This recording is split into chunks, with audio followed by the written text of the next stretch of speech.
Here we go. Sorry we're a few minutes late. My fault. No. No one's to blame. Everyone's responsible. Good evening. This is TMS Roundtable Global. My name is Dr. Tova Goldfein, and I think this is about our 40th show. This is really an amazing thing, Rose.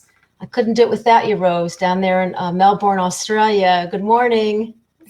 Good morning, Tova, or good evening, world. Good morning. Welcome, Catherine. Thank you very much. I just want to give you a little background about Catherine. Catherine lost her parents when she was very young, and she ended up with chronic pain.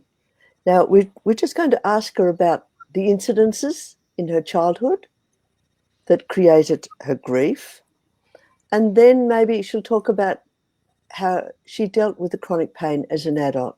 Would that be okay, Catherine, if we went that way? That's fine. Good. Okay. Catherine's in France, I'm in Melbourne, and Tova's in Tel Aviv. So it's an amazing jaunt around the world. So welcome, Catherine. Thank you very much. So tell us a little bit about yourself and your early life, please. Okay, so born and raised in Yorkshire in England, and the oldest of three girls. The youngest one 5 years younger than me, and a sister who was 2 years younger than me. Dad was an accountant, Mum was a teacher. So that's how I started out life, and now, like you say, here I am in France. I've moved around a few times. And now you're a mom. And now I'm married, and I have two teenage children. One's 15, and I have a son who's 15 and a daughter who's 17. Wow. Yeah. I know, time flies. Yeah. So just tell us a little about what happened to your parents and what happened to you afterwards.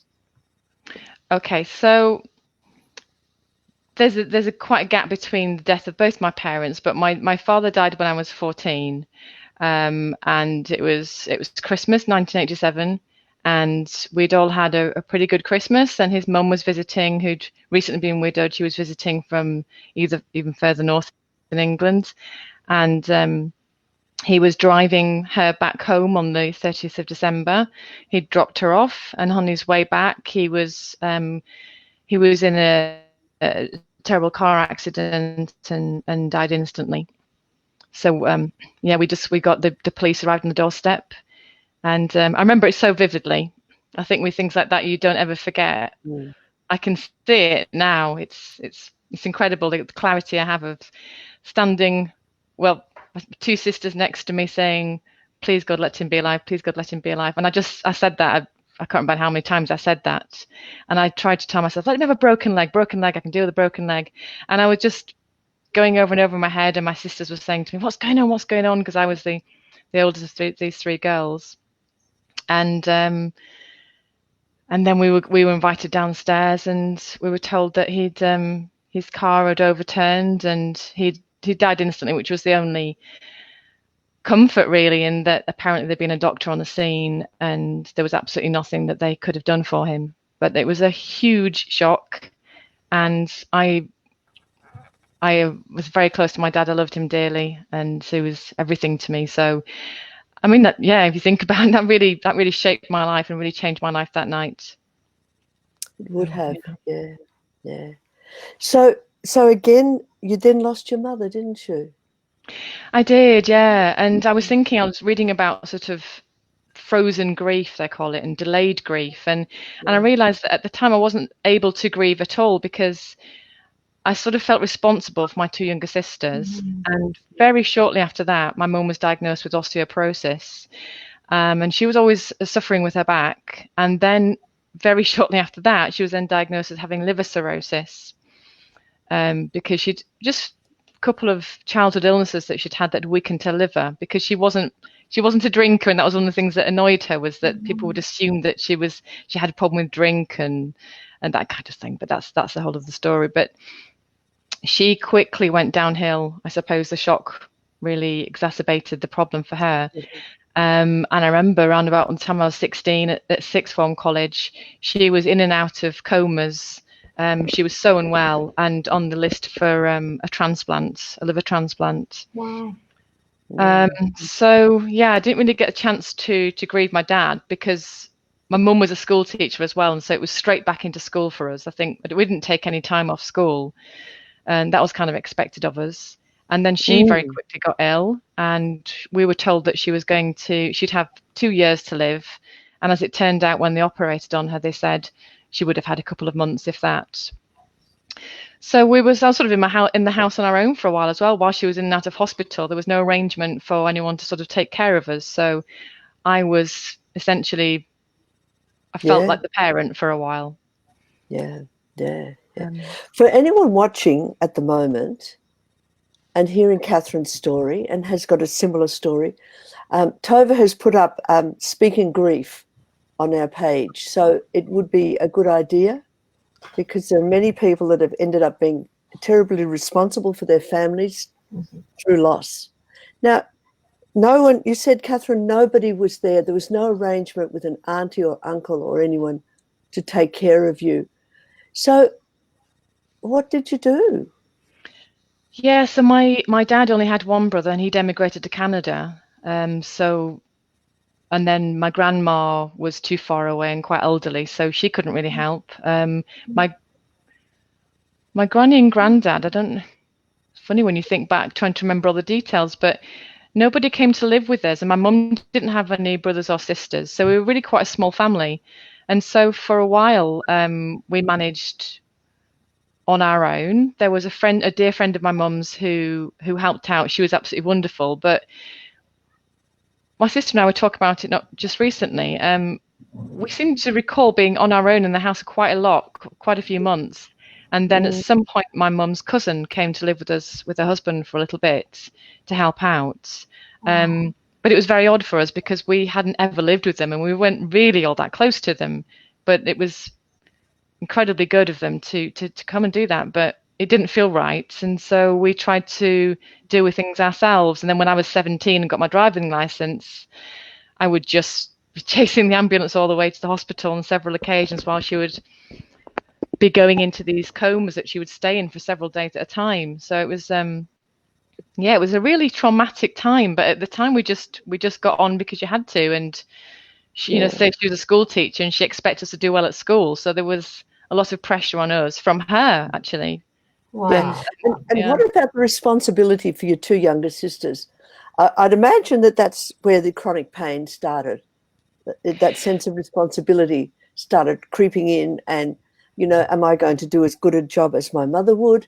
And am I going to be able to be the mother to them? Although they're only 2 years younger than you, you've got that sense, haven't you, that you've got to prove. Would that be the right word? In a way, yes. And at one point, actually, I was made their legal guardian. Oh, wow. Until that changed. But at 18, I was their legal guardian. And wow. I wanted to take care of them. I wanted to support them, being the oldest. But at the same time, I had my own dreams. And I wanted to go to university. Yeah. And so my future at that point was very small, and I thought that was it for me. I was going to have to just look after them. My mum was going to die. I mean, my mum pulled through at that point. She did go on to have a liver transplant, which sadly failed, and so she had intensive care for a very long time, and it was very touch and go. So we nearly lost her between the ages of 16 and 18, and then with the second liver transplant, she survived, but she was chronically ill until her death in 2010. So she died the morning after my birthday, after I turned 37. But she came home, and then you were all helping each other. Still, you felt a huge responsibility. Well, definitely, because she was very, very unwell, and because of the amount of time she spent in hospital, having the 2 liver transplants, she had a collapsed lung, she had lots of complications. She came out in a wheelchair. And she was too weak to walk, and she couldn't. She had something called a T-tube on the side of her from the post-operation that needed constantly changing. And we were essentially providing quite a bit of the nursing care and being responsible for, being very careful to do all these medical procedures, for which we had no training, but we just had to get on and do it. So yeah, we were still muddling along, but me being the most responsible, being the oldest. Until she recovered, and that took some time. So she was very weak. Yeah. So just tell us about how you were coping within yourself in that time. Tell us about, I suppose I'd call it angst. Tell us about how your day was when you got up in the morning and you knew you had to get yourself off to school, the others off to school. You also had to provide food for them, and you also had to organize money. So just talk a little bit about, did you have a lot of stomach pain, that sort of, cramping or well, the chronic pain actually for me began before my dad died, because sadly my mum and dad didn't get on too well. I was very close to my dad, and sadly I wasn't close to my mum, and she would argue with him quite a lot, and I thought that he was wronged. And so it all started about then, really. It was a stressful situation at home, and I was an anxious child, and I didn't feel I ever met my mum's expectations. And so that's when my chronic tummy pains began when I was younger. And I didn't know until I discovered Dr. Sarno that this had been the start of a chronic condition for me, like a manifestation of my repressed emotions, because I didn't feel as though I could speak to my mum, and my dad was at work quite a bit more. So they just thought I needed my appendix out, but it wasn't. And I thought I needed my appendix out. I thought there was something wrong with me. And then that stopped, and my eczema instead flared up. And I had really bad hay fever as a child. Wow. Yeah. One thing after another. Yeah. So when one thing after another started, one thing would start and something else would stop, and it would go on like that. And it was only sort of in the past year or so when I've been able to piece all these things together and realize that the stress I dealt with as a child caused these conditions, and not allergies, because I had skin allergy testing and all sorts of things that they thought I was allergic to. And now I have absolutely no hay fever. I sneeze occasionally, my eczema is completely cleared. I was head to toe covered in eczema. I was doubled over in pain with abdominal pain as a child. But it was because I didn't feel as though I met my mother's expectations of me. I never felt good enough. And so when she was very ill, I did take over as much as I could. But that's not to say my two sisters didn't help. They also were. It was expected of them to team up with me. It's just that I felt more responsible, because certainly at 17 I was the only one that could get us anywhere without another adult. Yeah. And being the eldest, you would have felt as though, well, I'm responsible for you'd actually take it on board as being you'd have pride in actually doing it, wouldn't you? Oh yeah, I did. I was a good child. I was a quiet and a shy child. I was very conscientious at school, and I never got into trouble at school. My middle sister, she'll hate me for saying this, but she was the one that got into trouble at school, and she was the more attractive, popular one, and I was the shy, geeky, specky four eyes academic one. And so I really did want to do a good job, and I felt so much for my younger sister, who was only 8 when she lost her dad, that I felt the responsibility to replace him as well, and to replace the love that he had shown to us, because his love was unconditional, whereas our mum's it came with more conditions. You had to perform well at school, you had to be a straight A student, and everything had to be just so, and we weren't really encouraged to express ourselves or talk about our emotions. It was just, don't be wet, man up. I appreciate you sharing all this. And really, it's really very important for our listeners. But I would like to go ahead, Rose. When your dad died, what happened then for you, in a way of being responsible and not showing your tears and your emotions? Could you elaborate on that a little bit, so that the viewers can actually get a feeling what it was like to actually shut away your tears and get on with it?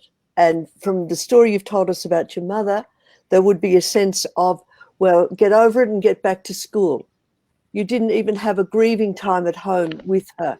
Can you just elaborate on that a little bit, so that our viewers can actually see that the suffering that was internal became external, and because that whole idea of getting on with it and getting on to school. Well, he's dead now, so let's get on with life. We can't get him back. And that stoic position that your mother probably held, that you then took on board, and then it remained with you until you found Sarno. I mean, that's the story of all our people that have been on. They found Sarno and they realised that that their lives could be changed around. So can you just share a little bit about that, getting on with it? Yeah, I suppose it was like you say, my mum was a very stoic woman. She was a very proud woman and a very strong woman. And now I can look back and think that, well, she wasn't warm particularly or kind, but you know, at the same time we do our best as parents, don't we? And it's not an easy job. Oh, yeah. And she had a lot to deal with. And at the same time, while she wasn't being kind, and in a way I was really quite scared of her, there were times when I could see she was doing her best. Certainly more, I can see that now. But way back then, there was no time for crying. No, And it was very unnatural for me because I was a crier. I mean, she would, but then she would pick on me for crying. She would call me, because my maiden name was Dale, she would call me Baby Dale and Millie Molly Mandy. And these were words that were suggesting to me that it was not acceptable to cry, and that it was pathetic, and that we mustn't show to the outside world that we were suffering, and that we could get through this, and we didn't need to particularly discuss it. Whereas I wanted to, but I just knew that there was no room for that because my mum didn't really speak about him. And I was thinking about this the other night. When I did try to talk about him, she would get quite cross with me because she said I would put him on a pedestal, and that I saw him too perfectly, and that he wasn't actually, you know, he could be this and he could be that. And she would try to pick negative things and try to almost change my opinion of him, which I couldn't understand, because I thought, why don't we just share in our grief of him? So it became very clear to me on the attempts that I did try to talk that I'd be shut down, and it wasn't something that she wanted to engage in. And then tell me about the tummy pain when that happened. Well, do you know, I think that the tummy pain was still there, and it would come on, and I was just forced to carry on. I remember one time doing a collection around the neighborhood for guides or brownies or something like that. And I think I must have been anxious about going out because I was quite shy anyway. And I was doubled up in pain. I couldn't even stand up straight. But she'd just shout at me to go on and get on with it anyway, and not to come back unless I had a full pot of cash. I mean, I'm laughing about it, but it's awful, really, isn't it? It is. So I would straighten myself up at these doors because I couldn't let anyone show that I was suffering. And then between houses, I'd be doubled over again in awful pain. So I remember some quite episodes of it being quite strong, but obviously I don't remember being checked out, but I was obviously checked out and my appendix were fine. So that remained in me. And actually around the age of 14, 15, were my first episodes in back pain. And I'd forgotten that until I went back over my sort of medical history, if you like, to see where the symptoms first came from and put all the pieces together. But I had a terrible episode of back pain on hearing the news that my granddad had died not long after my dad died. So you can see it now, can't you? But at the time. Oh, absolutely, yeah. Well, no, even now, I mean, that's why we've got all these forums and all these Facebook pages, because no one recognises it, or the few that do recognise it are few and far between. So you go to your normal GP and he might say, oh, well, get a bit of counselling, you've got a bit of grief there. But all the GP would really have to do is sort of say, well, you know, what are the feelings around losing your dad? You know? Yeah, nobody ever ever asks take us. 10 minutes. No. I don't ever remember being asked that. All I remember when my dad died, that some people from the church shoved some leaflets through the letterbox about come to church, but nobody really knocked on the door. Certainly no one approached me and said, would you like to talk to somebody about this? Something awful's just happened to you and your sisters and to your mum, and we think it would be good for you to talk. It wasn't offered, but at the same time, I don't think it was something my mum would really have encouraged. It was almost a shame in asking for help. Right, and that's the movie. The movie Speaking Grief is about the discomfort that our society has with grief. And the interesting thing is the people that are grieving, they want attention. They want someone to come. They want to talk about their loss. So your poor mother, in one way, for not being able to grieve your father, And another way, you must have felt really angry towards her. Many of your days. I did. I felt a bit robbed of the opportunity to grieve, and I was quite angry with her that she wasn't prepared to talk about him like I wanted to talk about him. But because she genuinely did intimidate me, unfortunately, I would never have said that to her. I would never have challenged her on it because I was too frightened. And it was all about, keeping the peace and being good at school and performing well at school and making her proud in that way. And there was no real outlet. Trying to get her approval. Yes, yeah. But that was difficult. It's never good enough anyway. Well, look at you now. Think of the anger that little teenager would have had, that she had to hold back. And it's sort of like a pressure cooker, isn't it?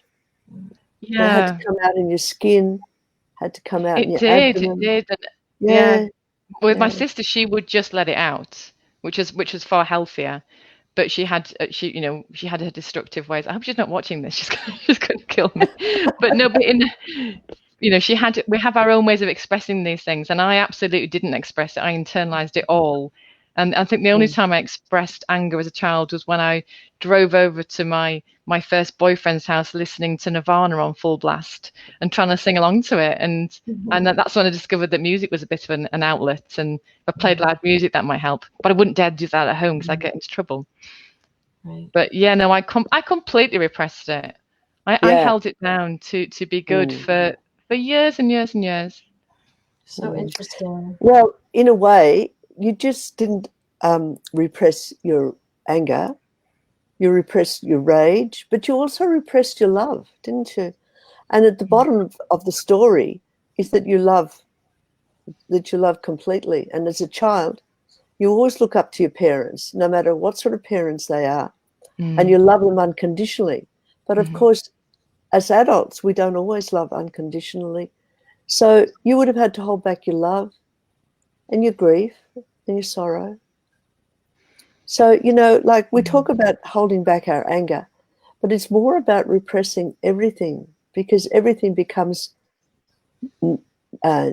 dampened down, doesn't it? Even the love for your mother was overridden by your anger towards her, but you couldn't express any of that, could you? No, because at the same time she was very poorly, and so that's what I mean. I also felt very sorry for her, because she really suffered. She really suffered physically for many, many years, and so that conversation was never really had, unfortunately.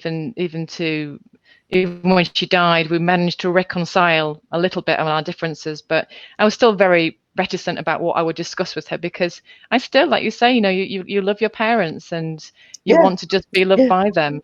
And so to the very end, I just wanted to make her happy and to please her, even if it never felt good enough. I just still thought, if I tell her how I really feel, and if I tell her how she's made me feel growing up, she'll die as a sad woman. And I couldn't bear that. The guilt that would give me. I'd rather just another year of eczema right there. Yeah. You have back. Yeah. Well, you see, I would like to know, go ahead, Rose, finish your thought, because I wanted to move on to where she was in her life, that she realized that she had TMS. But go ahead and finish the thought. Okay, I was just going to mention about family systems, how to keep the family system safe and to keep you and your sisters safe. That was a requirement, and you didn't even need to be told. Can you sort of think back now how you didn't even need to be told what to do? You actually just knew to keep the whole lot of you together. You had to shut up everything. You had to shut down all your feelings about everything. Did you actually manage to go to the university you wanted to go to and do the course you wanted to do? Yes and no. So thank goodness I did. My mum was well enough for me to leave home to go to university. And I can't tell you, I was absolutely desperate to get out of that house, because it had become such a toxic environment. Yeah, at the same time, it was very difficult to leave, because she was better, but she wasn't completely well, but she was well enough for me to get away, and thank goodness, to be honest, for that.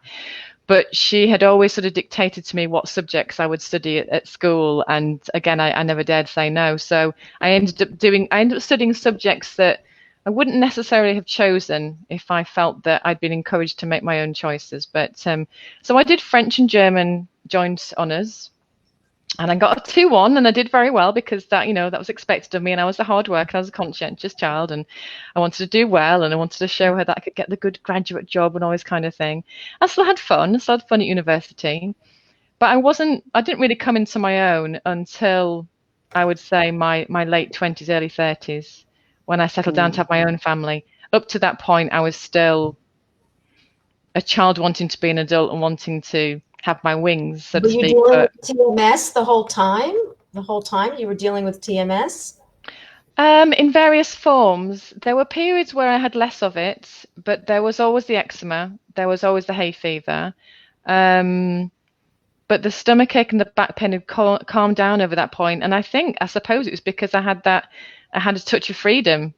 I only went home for school for the university holidays, and I didn't stay around for long. Would you mind telling us a little bit about guilt? Guilt that you don't even realize you've got, in a way. Like getting away from home meant that you'd let your 2 sisters survive on their own with your mother. Talk about that. That's a tough one, because overall, I've always tried so hard to do the right thing to my own expense, to my own detriment, throughout most of my life, and I still continue to do that even now to an extent, although I've got a lot better at it. Well, you're aware of it now. You're aware of it. Yeah, I'm so much more aware of it. Yeah, but even back then, I knew that I didn't want to have regrets over my behaviour, and so even though I didn't feel particularly loved and I didn't feel anything I did was good enough, I did everything I could. I was as dutiful as I could be. And so, because I didn't want to have those strong feelings of guilt, and I encouraged both my sisters to go to university because I knew it wouldn't be healthy for them to stay around, and that if she was a good mother, she would want that for them also. That if she had medical needs, that she wouldn't ask her children to do all that for her. I knew instinctively that that wouldn't be right, and that I wouldn't ask that of my own children if I ever had children. But and so they did go to university, my 2 sisters as well, but they both came back to the hometown, and they did end up living in the same hometown and caring for my mum more than I did because I was away. So I would come home for weekends, and there was a guilt there that maybe I didn't want to acknowledge because I didn't feel it was justified. I thought, no, I've done all I can, and she should want me to have some freedom and to live, it wasn't as though I completely abandoned people, but there was the guilt that my sisters were still carrying the can. But at the same time, I felt annoyed with them because I'd said to them, go away, don't come back, and have your freedom, have your lives. We're all entitled to living our own lives as well. But they did stay local, and that did make it harder. Well, I'm thinking also the guilt about shutting down your feelings earlier on. Would there be guilt then as a young adult about not being able to express your feelings towards losing your dad? Do you know what I mean? Like as a young adult, as you had your job, and maybe even as you had your own children, that you felt guilty that there was no one there, and that you didn't have the resources to deal with that. Guilt is sort of quite an interesting sort of undercurrent that we have, and it often is manifest also in TMS issues. So did that ever cross your mind at all as you had your own children? In terms of not expressing the grief, do you mean, Sarif, of my dad? Yeah. When you had your own. As soon as anyone would listen to me, I would be expressing that. I think that as soon as I was a student and discovered alcohol, I realised that the tears could flow quite easily. Not that I ever really abused it any more than anybody else, but whenever I could cry over him, I would. You did. It was so built up in me, this sadness that I knew it needed to come out, and I still have a good cry about him now because I realised that I didn't really grieve it properly at the time. I think the only guilt I was aware of was with the two siblings, particularly the youngest one, who I felt had lost him at 8 years old, then had experienced my mum being so ill, being carted off to hospital, being told she wasn't going to live. Because you ask when did I first sort of discover that I had TMS? It's when the chronic pain really kicked off in sort of around 2015, which was the year when I lost my sister, and she was only 35 years old. She died of alcohol abuse because of the trauma. So I talk about my trauma, but she experienced the same trauma as me. She had it hit her at an earlier age, and my mum had asked her to be give up her job and be her live-in carer, and that she would pay her to live at home. And she was a very, very demanding woman, and it was a very toxic environment to be in. And my poor sister took to the drink to cope, and so I'm the lucky one. I mean, it's not been easy for me, but I'm the lucky one because I did get away, and thank goodness I saved myself in that way. And that was your baby sister. Yeah, and she really was my baby sister. I mean, alcohol changes you. When you become an alcoholic, you completely change the character, and I lost her at that point. But she was my baby sister. She would fall asleep on my lap on car journeys. And when my mum was ill and my dad had died, I was the one that took her through these discussions about periods, and I really tried to mother her and father her at the same time. Yeah. And so that was a huge loss. I think that second big loss, because my mother was a loss to me, but at the same time she'd been so ill. In some way, it was a relief, because she had. I mean, by the time my mum died, she'd had just about every joint in her body replaced through bone disease. She had skin cancer. She'd had her 2 liver transplants. She'd had one of those awful halos where you have the screws into your head, because she was going to be paralyzed because the neck bones had gone. And I mean, she was in such a bad way that in a way it was a relief. And she just sort of died peacefully the night of my birthday, because her body kind of shut down on her. So in some ways, although that was a huge loss, it was anticipated. It was coming for a very long time. But you watched her die over a period of time. But your sister, so the grief was over a long time. And then your sister, you just saw her degenerate, also such a young life of alcoholism is really, really, really sad. Yeah. And that's a tough one to get over. And I think that's when it all started, with the hip pain, the neck pain, the shoulder pain, and the back pain. And thank goodness I'm where I am now. But you can understand how that would trigger if you're not expressing yourself. All of the symptoms. You were in college. I like a timeline. Rose and I like to look at the timeline. So you're in college, and then you're studying, you're partying, you're doing normal. Okay, then your sister dies while you're in college? No. So so I was at college between 92 and 96. So university, we would say in England. Between 92 and 96, when my mum was in quite good health and things were sort of okay, I moved away then, got a graduate job, and would visit at weekends. And then over my 20s, she would get progressively more and more ill, but our relationship wasn't good. And in fact, they made me the black sheep of the family for several years. So we lost contact for a number of years. So that was also very stressful. And at that point, my eczema really, really flared up in my 20s. So we're talking, 10 years ago? I'm 47 now. So when I was 37, is that right? Yeah. When I was 37, yeah. So when I was 37, my mum died the day after my birthday. And then in 2015, so I was 42, was when my sister died, but she had only been 35. So sorry, there's so much, and I'm not really giving a very good time. Well, it's not so much like, it's that whole sort of bolus of grief and loss. And then if you have that undercurrent of guilt about what I could have done and what I should have done, and why did my dad go? Why did I end up with a mother that's constantly ill and has also got a caustic tongue? I mean, you've got to hold so much back, and it's just going to come out like a pressure cooker. isn't it? It is, yeah. And it's a wonder I didn't.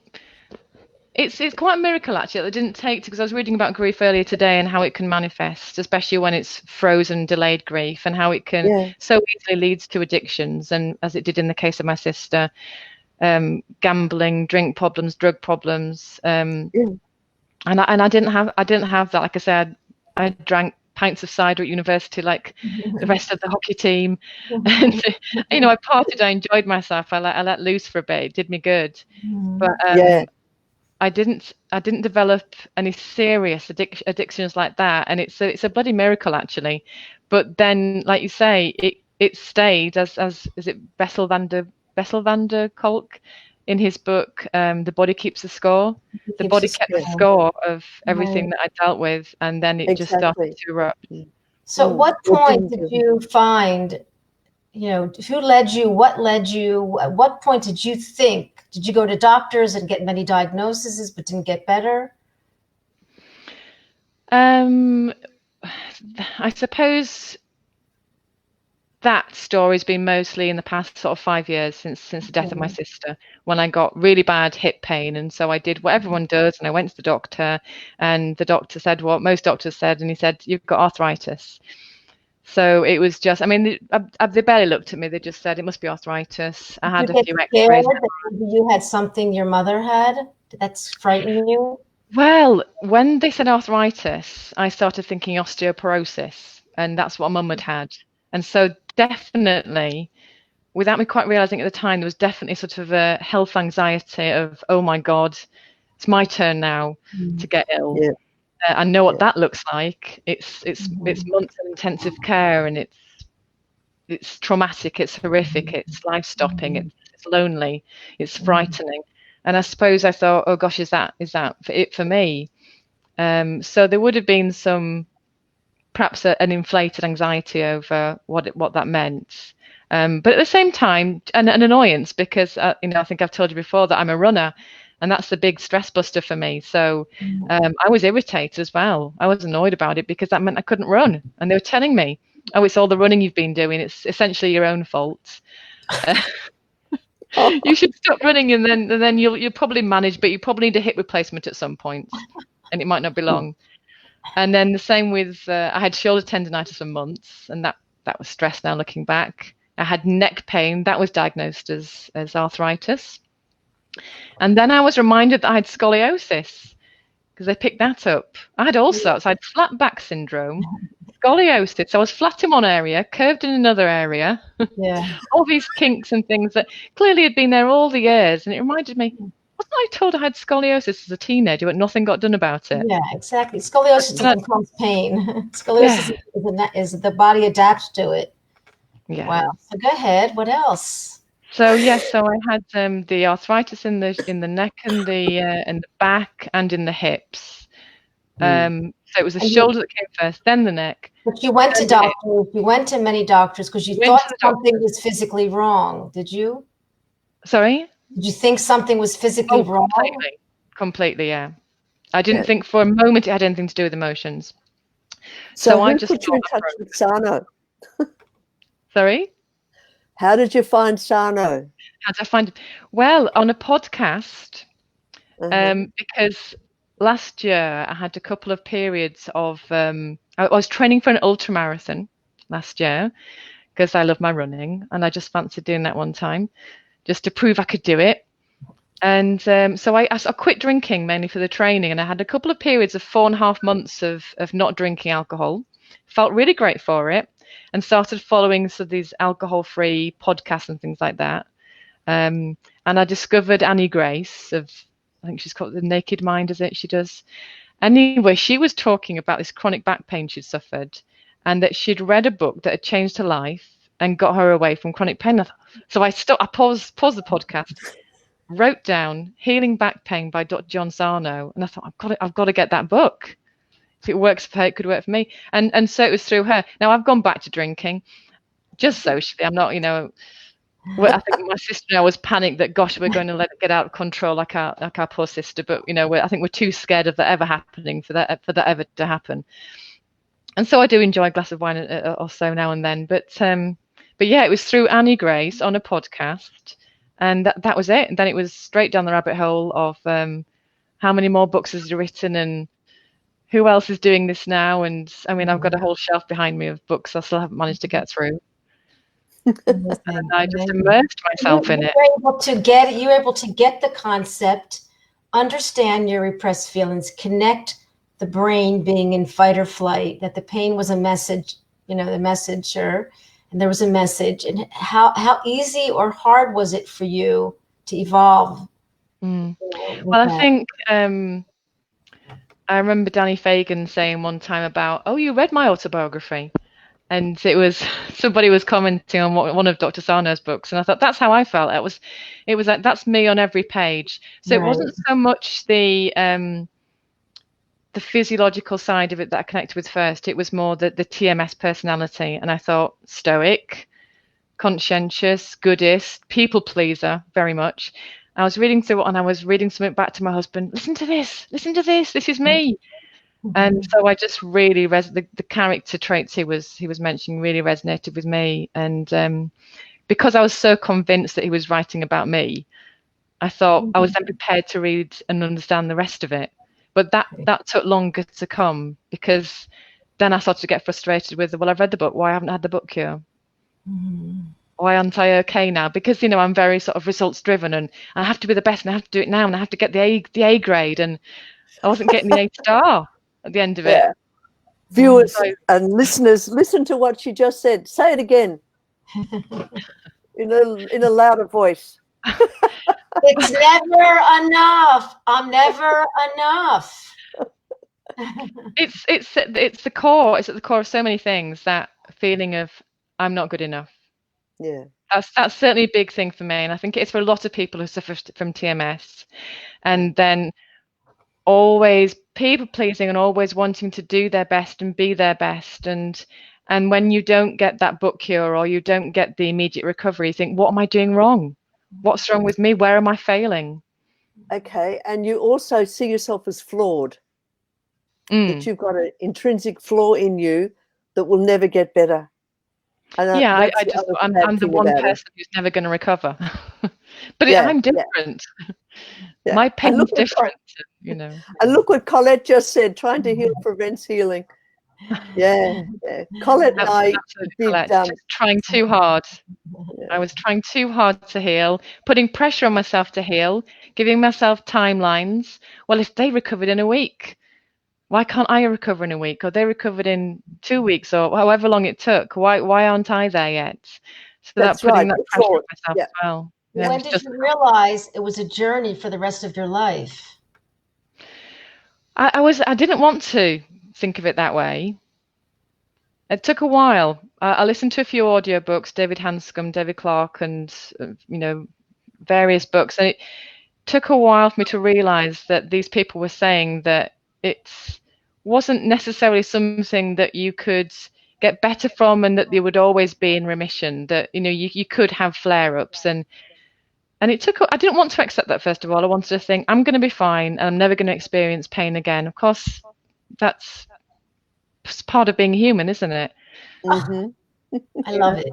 I love it. So it will, and it has come back. I have no hip pain, I have no neck pain, I have no eczema, no hay fever. All of these things, these stomach pains, well, actually, they sometimes come back if I get anxious, but it's normal stuff.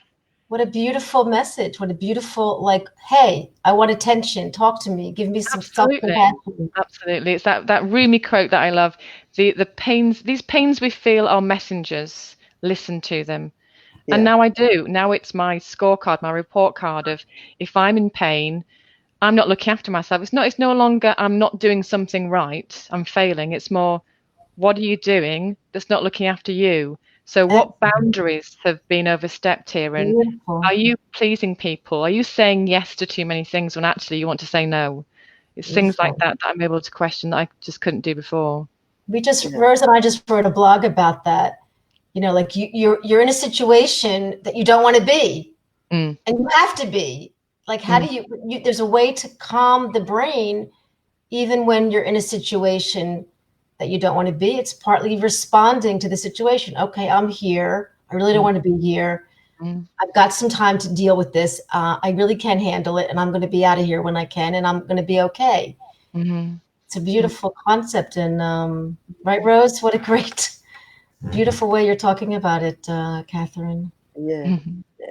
And also there's a way of seeing ourselves as being obliged to do things. And if you're obliged to do something and you're doing it with resentment, that causes pain as well. The resentment of actually having that's why I was trying to sort of work on the responsibility that you had as a teenager to placate your mother and to be the mother to your younger sisters. And that whole idea of I have to do it, but the resentment underneath it of why did it happen to me then causes pain as well. Yeah, absolutely. I really wanted to. I think knowing that my dad would have wanted me to get away and have my own life as well really helped, because it would have been so easy to give up on everything and just care for my mum or be there for my sisters. But I knew deep down that wouldn't have been right. But it took a push to get me out of there. But there was guilt attached to it, and there was resentment, but I couldn't express that resentment, and so that was the problem, wasn't it? It got buried. Exactly. Yeah. Can I ask you a personal question, Catherine? Sure. You don't have to answer it, but how is it that now you're married and you have children, are you able to freely express with your husband or freely express with, Oh, we've lost Tova. It wasn't me. No, this has never happened before. Okay, she's coming back. Oh, she's back. Gosh, internet problem. Amazing. I will say that we are very submittal to the internet, and I am very quiet and I will not get mad at the internet. Thank you, internet. Frankly, I'm amazed I'm still here. I live in rural France, and my internet connection is shocking at the best of times. So. I know. Rose and I pray every night. We say Tehillim about this show going on. So what I'm saying is that how easy is it for you to express? How easy for you is to not please people? How easy or hard is it for you raising a daughter and a son? You're in a healthy relationship with a husband, which is not easy. And all these things you're managing. So you seem resilient with what's gone before and what's happening now. Thank you. I am very resilient, but I do have my mini breakdowns fairly often. Nothing serious, but it's pretty human of you. Yeah, just a meltdown of I need to be on my own for a little bit, But it's only really in the last year or so when I've really dug deep into TMS and learned so much more that I've actually been able to stand up for myself, even within my marriage and with my own children. And I do have a good marriage, and my children are wonderful, and they're normal teenagers at the same time. And they don't actually put pressure on me to do things. I put that pressure on me because that pressure was put on me. I'm so used to it, and I feel so responsible for them, each and every one of them. And it's only through reading Dr. Sarno's work and also me training to be a coach this year and the self-awareness that came with that course that I went through with the Mind Body Food Institute. That was a wonderful course. It was enlightening for me. Wow. It really was. It was the self-awareness that I needed. That combined with the work of Dr. Sarno made me realize that there are absolutely no boundaries. And I was people-pleasing all through life. And it's just... I'm honestly, to an extent, I could look after myself. You got to see, and look, the presence process, which you did read and you participated. We get to see these patterns that repeat over and over. Again, it's fascinating. Like it's not. There's really nothing to be surprised at when we're ready to look at ourselves. It's like this. We're taking the blanket and being like, "Oh, it's you, you." Remember what Dr. Sklar was talking about? Like he quoted that when the painter was painting and I didn't want to look at my ugly face, and it was really me. Remember, Rose, that that quote. Henry Miller. Yeah. Yeah. The nightmare. Right. Yeah. The nightmare that he had of being chased by this ugly child until he turned around and saw that it was himself and embraced himself. And when he embraced himself, the ugly child disappeared and became a normal child. But he was running from himself. Yeah, it's made me look a lot more within. Like I said, the combination of the course that I did and reading Dr. Sarno's work has made me reflect on everything that's come before and to be kinder to myself. And you know, I've tried a couple of these. I've got a little bit into meditation recently, which I would have said was woo woo a year ago. Wouldn't have even looked at it. No, not for me. Tree hugging hippie shit. I probably would have said. You know, let's just go for a run. Let's just run it off. Peace, love, and Woodstock. Who needs that? You know. And now I just think, I need me some more of this in my life. Stop. Let's talk about Rose. Let's talk about the running. Do you sometimes feel like you're running it off and maybe you're not dealing with it? Rose taught me a lot about this, that running is great. It's a great release. Smoking a cigarette will make you relaxed, but are we escaping and not dealing sometimes with sometimes running is me escaping a situation. It's me not wanting to think about something. Yet there's something about running that, you know, it causes a release in the body, like an emotional release, and actually you find yourself thinking about what you set off not wanting to think about in a much calmer way, because you're by yourself and you're able to process your thoughts. And I get my best ideas out on a run. So sometimes I'm able to run away from things and not think, especially if I'm listening to music or I'm distracted. If I'm out in nature just running by myself, those thoughts just come and go quite freely, and I'm able to just deal with them in a much calmer way. So yes, it's sometimes running away, but it's also sometimes running towards, and I find it very therapeutic. And it's also a self-care thing for me, because it enables me to just have something for me. Because the moment I step in the door, I'm thinking, right, who needs what? And what's the next thing on the to-do list? You know, but that's one, you mentioned that's one fascinating thing about why it was evidence for me that I wasn't broken. Because even despite my periods of quite severe chronic pain, during which I did have to take quite a few breaks from running, when I thought I could manage a run, I would go for a run. I'd be in pain putting on my shoes. But as soon as I was at the door, within 5 minutes, there was no pain. No pain whatsoever. And then I'd come in the front door, bend down to take the paint off, shooting pain through my back.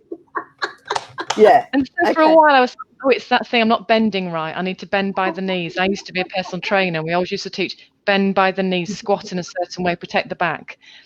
Protect the back from what? I mean, it's about the strongest area of our body, you know, but you just, these old wives' tales, isn't it? It's these things that we as society tell ourselves, that if you go out with wet hay, you're going to get a cold. If you bend in a certain way, you're going to put your back out. You know, but I'm running. Your back is so powerful. It is. And those muscles on your back are just amazing. And then for the medical profession and the health people to be saying that, you know, you've got a slip disc or bulging disc, etc. Whereas really it's about the muscle being frozen in one area and pulled in the other area, so that the spine is the scaffolding of the spine is lost. So it's I had all those disc herniations, disc bulgings, slip discs, all those horror stories that just sound so frightening. And then you read, you can't actually slip a disc. There's no such thing as slipping a disc. And you know, for me, I realized that it was just, there's nothing wrong with my spine, because like I say, I can run on trails, and I did an ultra marathon. That's 31 miles. And I was absolutely fine. So it's all evidence I wasn't broken. For me, it's muscle tension, and it's a constant sort of being in a fight-flight response, where all the stress hormones are running through my body and causing my muscle to tense. You know, particularly the psoas muscle, which is why I couldn't stand up straight in the morning. For months, I would be bent over, and it would take me getting into the bathroom and clinging onto the bathroom sink to be able to right myself. Because because another thing I suffered from was nightmares. I think that was unprocessed trauma coming through nightmares. I've had those almost every night since my dad died. And I would wake up in excruciating back pain. And I now realize it was what was going on for me in my subconscious during the nights that was tensing me up. And in the morning, I couldn't walk for the first 5 minutes. Wow. It's fascinating. Mm-hmm.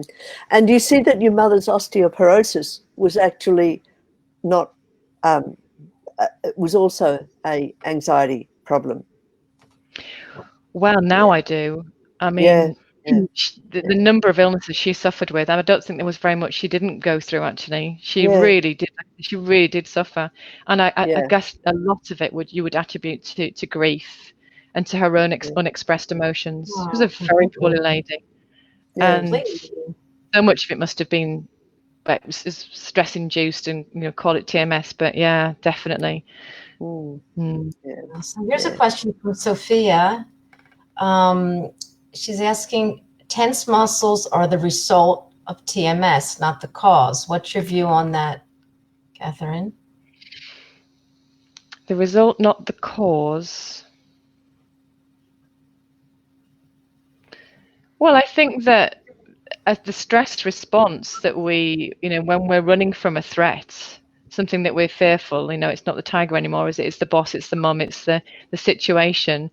That does initiate the stress response in our bodies. And one of the side effects of the stress response is tense muscles. It's quickened breath, it's dilated pupils, it's lots of physiological responses, it's the release of stress hormones. And so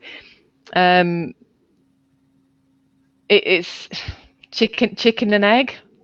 I'm not quite sure what sort of comes first. The cause is repressed feelings. The result is the body, the brain, the sympathetic system saying, hold, protect.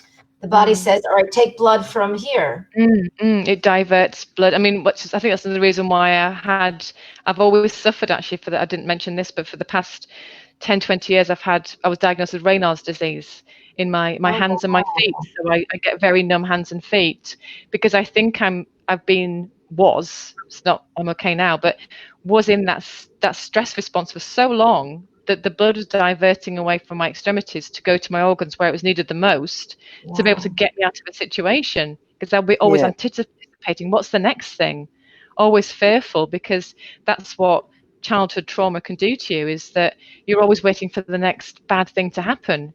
You never quite relax, and you don't have those soothing mechanisms as a child. And if you don't have a parent that can soothe you and tell you everything's going to be okay, you just live in fear the whole time. And so that's why these conditions last for so long with me. I'm not sure if that answers Sophie's question. I'm sorry if it doesn't. If Sophie thinks about being on the starting blocks, Catherine's a runner and wanting to do a marathon, you're there on the starting blocks and your muscles are all tense as they get ready to go. As Catherine said, the fight and flight and freeze situation comes up, but it's come up for a reason. So the symptoms are there, but the anxiety that caused the symptoms has to be looked at. As Catherine said, it could be your mother or your father or your boss or your husband or your wife or whatever. So the starting blocks are there and you're on them because that's your system, and you haven't had that connection in your early childhood to see that the world is safe. No matter how unsafe it is, you're still safe. And the other thing with that Michael Brown presence process is about being present to what's happening in your body, staying within your body, even if it's tense. Okay, it's tense. Okay, why is it tense? What am I guarding against? What am I trying to do? What am I trying to prove? Yeah, and I do that so much more now, but I wouldn't have had the maturity to do that when I was younger. And honestly, I also think that there would have been a fear of what's going wrong with my body, or maybe the awareness that if I'd stopped for a moment and asked why my body's tense, I would have had to dig deep into the emotions. And at that, for quite a long period of my life, I wasn't able to do that. I just had to be busy. I just had to get on. That would have been more scary. It's better to have exactly. You can grasp onto the feelings. It's frightening. Yeah, it's easier to live in the pain. It's easier to keep the pain than to address the underlying issue. Yeah, exactly. And also, if you go back to the early childhood experiences, if there's no one there to resonate back to you what your internal experiences are, you can't collate them into something meaningful. I don't know if I've said that in the right way, but as a little one, you're dependent on your mother or your father or caregiver, and if the caregiver is preoccupied with their own problems, they're not able to resonate with you about your problems. And you see it often with parents telling their children, oh, it's okay, just calm down, here, do this and you'll be okay, instead of saying to the child, I notice that you're angry. What's that anger about? How can I help you with that anger? I see that you're hurting, because anger is a result of being hurt, so it needs resolution. So when that doesn't happen in early childhood, then the anger becomes repressed and is back into the body, and then like a pressure cooker, it comes out. So even be kind to yourself and see that that pressure cooker needs to be released in a gentle manner. And Catherine, thank you so much.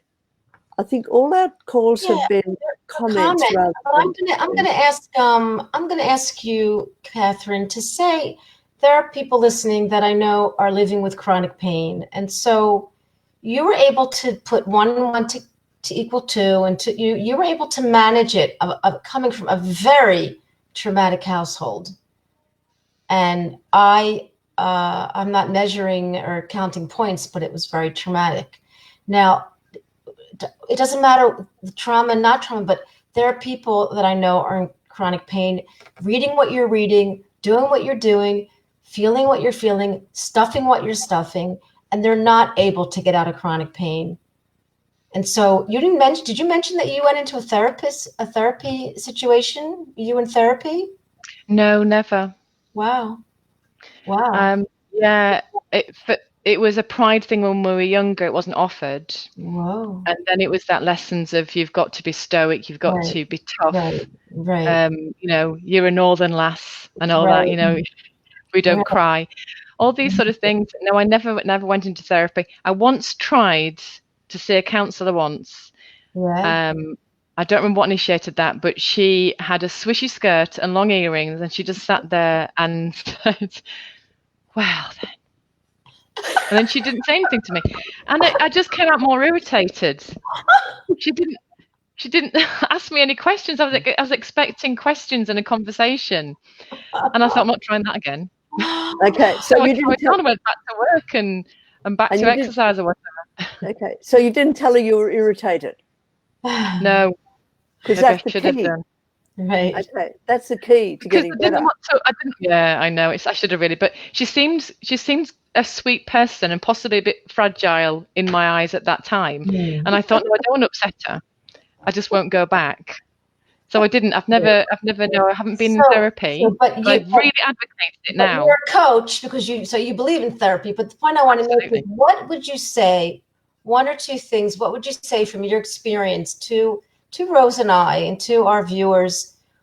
What would be some of the key things that people can do on their own to progress themselves forward in accepting their journey? But how could they, there's nothing new under the sun, but I would love to hear from you what you would say regarding how we can, as educators, help people. And Rose and I, we have a lot of years and a lot of experience, and you have quite a journey that will continue your whole life. Well, things will happen, things will come up.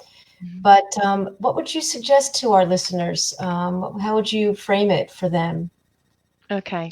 Well, I mean, we can only speak really from our own experience, can't we? And in terms of my journey, one of the key things for starting this healing process was know thyself.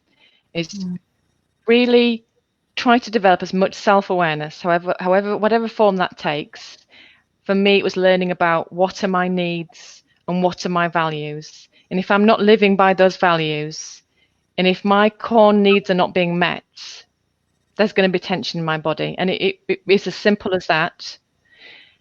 And when my needs aren't being met, am I then able to express them? And where are the boundaries? Because for me, there were no boundaries. And so it's needs, values, really knowing yourself, and also never forgetting that little girl. Because when I've done, I was said briefly mentioned about meditation, when I've done sort of a couple of inner child meditations, those have been the ones that have really got to me.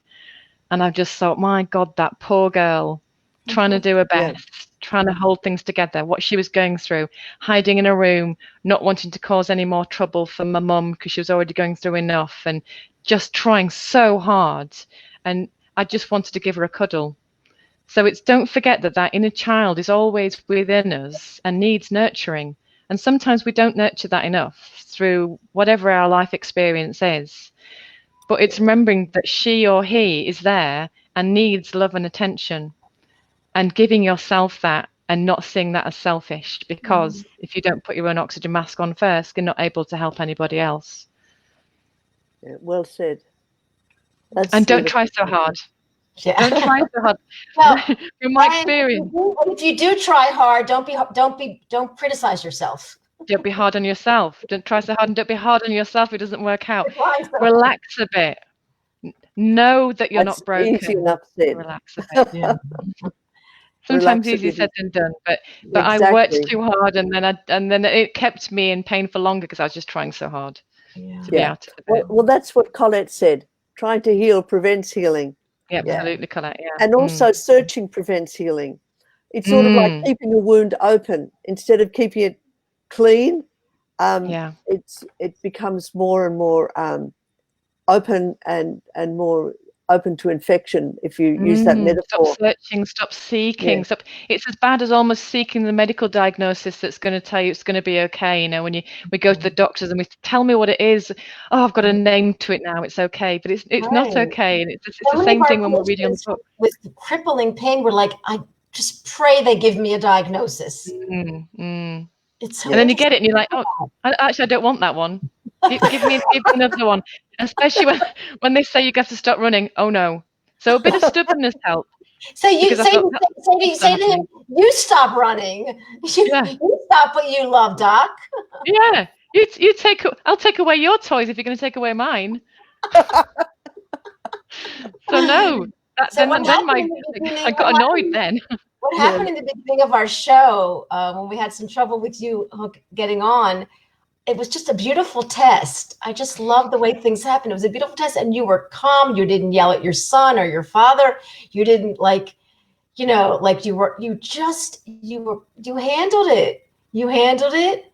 And what Rose and I have learned, thank you for the lesson, is that we need to just practice before, make sure everybody's okay. So thank you for the valuable lesson. Thank you for your beautiful words.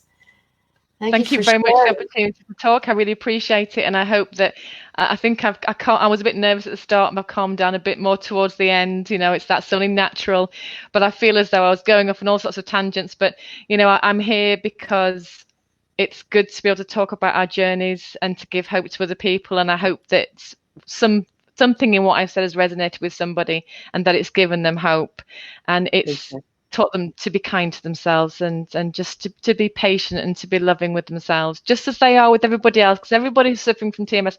We're all bloody lovely people. So let's just be lovely to ourselves as well. Yeah, beautiful advice.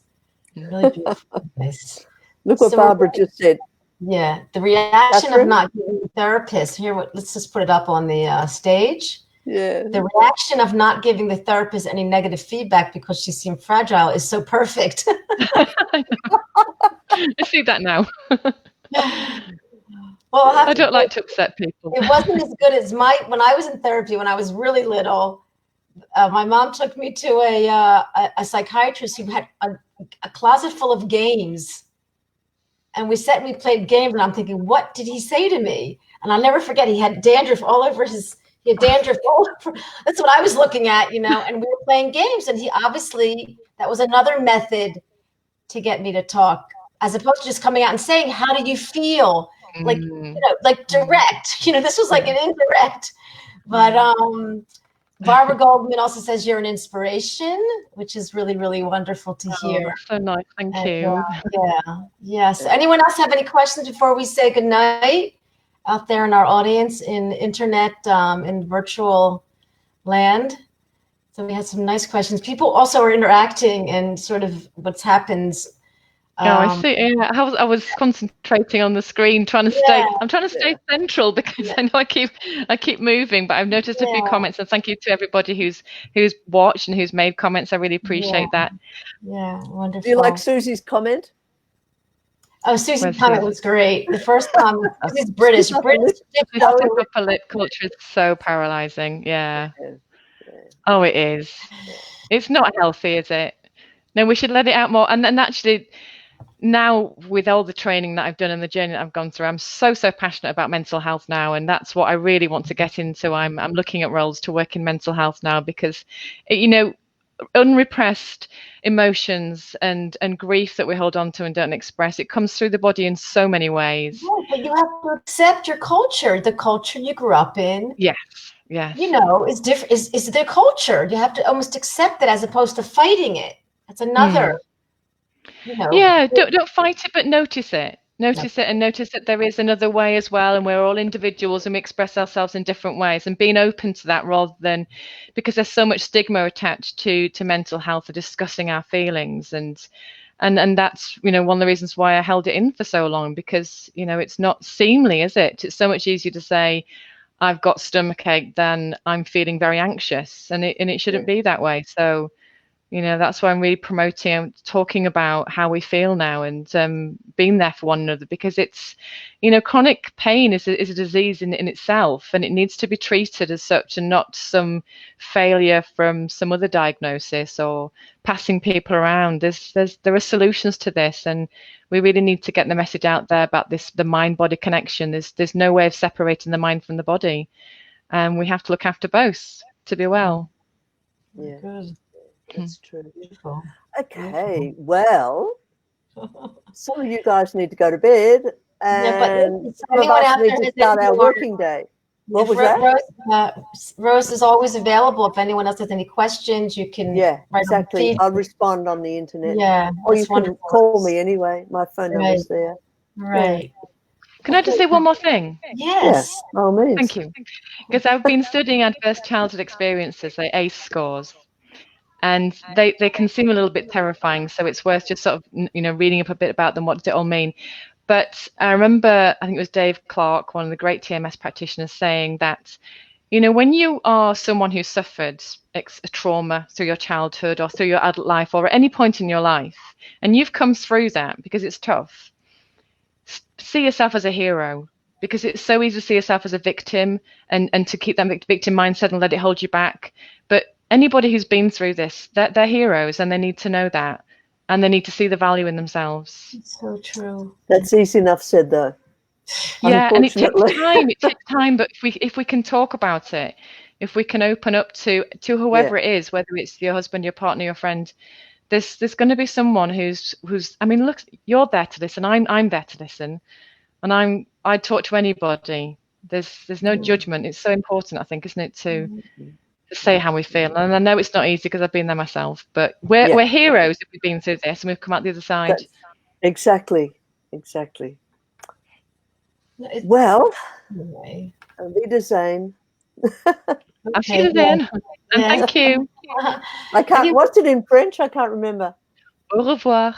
Au revoir. Of course. Au revoir. Et bonne nuit. Hebrew, we say lahitraot.